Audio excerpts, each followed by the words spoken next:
আপনি কি বাড়ির ছাদে বা উঠোনে ছোট করে মুরগির খামার শুরু করতে চাচ্ছেন কিন্তু বুঝতে পারছেন না কোথা থেকে শুরু করবেন?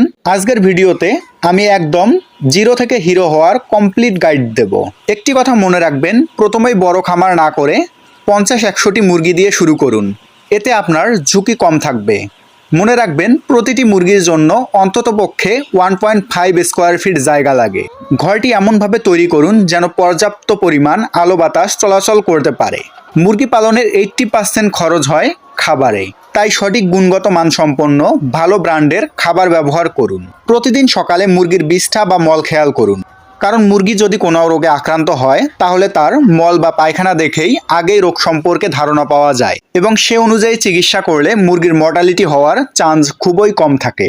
যদি চুনা পায়খানা বা কালচে পায়খানা দেখেন অথবা সবুজ পায়খানা দেখেন কিংবা রক্তের মতো লাল পায়খানা দেখেন, তবে বুঝবেন আপনার মুরগি অসুস্থ। সাথে সাথে অভিজ্ঞ কারো পরামর্শ নিন বা লিটারে জীবাণুনাশক স্প্রে করুন। ফার্ম শুরু করাটাই আসল কথা। আজ ছোট করে শুরু করুন, ইনশাল্লাহ সাফল্য আসবেই। এবং এছাড়া মুরগি পালন বিষয়ে A to Z জানতে এবং মুরগি পালন বিষয়ে ফ্রিতে প্রশিক্ষণ নিতে চাইলে আমাদের হোয়াটসঅ্যাপ গ্রুপে জয়েন করুন এবং সেখানে আপনাদের মুরগির কোনো সমস্যা হলে সেটা বলতে পারবেন এবং কিভাবে মুরগি পালন করতে হয়, কোন ঔষধের কাজ কি, কোন বয়সে কি ঔষধ দিতে হবে তা নিয়ে বিস্তারিত আলোচনা করা হয় আমাদের হোয়াটসঅ্যাপ গ্রুপে। হোয়াটসঅ্যাপ গ্রুপের লিঙ্ক পিন কমেন্টে দেওয়া আছে।